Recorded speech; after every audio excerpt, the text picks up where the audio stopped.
অগপ বিজেপিৰ মিত্ৰতাক লৈ অগপৰ ভিতৰচৰাত অন্তঃকণ্ডল ইজনৰ পিছত সিজনকৈ অগপ নেতাই ধাৰাবাহিকভাৱে ক্ষোভ উজাৰিছে বিজেপিৰ বিৰুদ্ধে বিজেপিৰ দখলত থকা সমষ্টি লাগে অগপৰ একাংশ জ্যেষ্ঠ নেতাক সিট লাগে বুলি আমি দাবী কৰিছো 45টা সিট হৈ গল তাৰে ভিতৰত ৰঙিয়াও থাকিব চিবাজাৰো থাকিব মঙলদৈও থাকিব বহুত থাকিব ভাগত আমাক কিমান আমাৰ হেৰি পৰিব তাৰে ভিতৰত কেইটা আমি পাম মোক চিবাজাৰত সিট লাগে এই বুলি কোৱাৰ লগে লগে মই বিজেপিৰ বিৰুদ্ধে গ'লো নেকি সিট লাগে বুলি কৈছো সকলোৱে ক'ব পাৰে অধিকাৰ আছে ৰঙিয়াত দাবীদাৰ প্ৰাৰ্থী আছে দাবী আছে আমাৰ ইয়াত 3-4টা আছে আমাৰ অৰ্ণৱটো 1 নম্বৰত আছে 2 নম্বৰত আমাৰ জিলাৰ সভাপতিও আছে সমস্ত কমিটিৰ সভাপতিও আছে আমাৰ লিডাৰৰ অভাৱ লগা নাই নহয়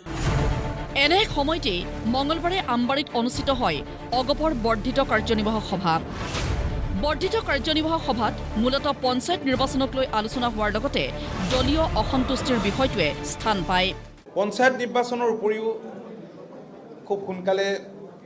কেইবাখনো স্বায়ত্তশাসিত পৰিষদৰ নিৰ্বাচন অনুষ্ঠিত হ'ব এই স্বায়ত্তশাসিত পৰিষদৰ নিৰ্বাচনতো যাতে শক্তিশালী ৰূপত আমাৰ দলে অংশ ল'ব পাৰে তাৰ কাৰণে পঞ্চায়ত নিৰ্বাচন স্বায়ত্তশাসিত পৰিষদৰ নিৰ্বাচনৰ বাবে দলৰ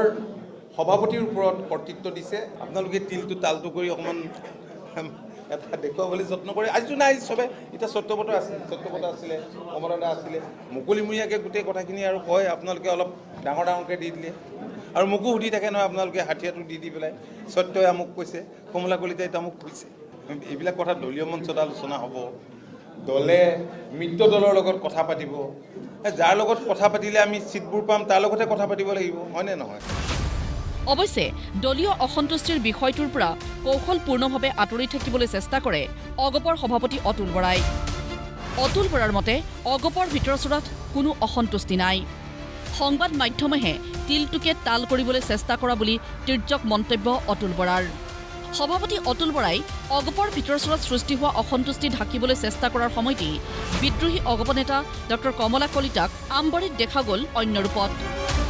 কাৰ্যনিৰ্বাহক সভাত অলপ সময় থাকি অধিকাংশ সময় কাৰ্যনিৰ্বাহকৰ বাহিৰত থকা দেখা গ'ল জ্যেষ্ঠ অগপ নেতাগৰাকীক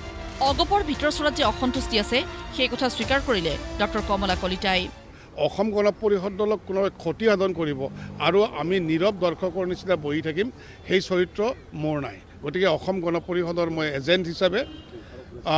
তাক প্ৰতিবাদ কৰাটো দৰকাৰ বুলি ভাবিয়েই মই প্ৰতিবাদ কৰিছোঁ কাৰণ হেমন্ত ঠাকুৰীয়াই মিত্ৰতা ধৰ্ম পালন কৰা নাই তেওঁ অসম গণ পৰিষদৰ ভোটাৰসকলৰ দ্বাৰা নিৰ্বাচিত হৈছিল তেওঁ আজিলৈকে অসম গণ পৰিষদৰ কৰ্মকৰ্তাৰ লগত এদিনো মিলিত হোৱা নাই এদিনো বহা নাই এদিনো তেওঁ আলোচনা কৰা নাই আৰু এদিনো সৌজন্যমূলকভাৱেও তেওঁলোকে অসম গণ পৰিষদৰ কৰ্মকৰ্তাসকলক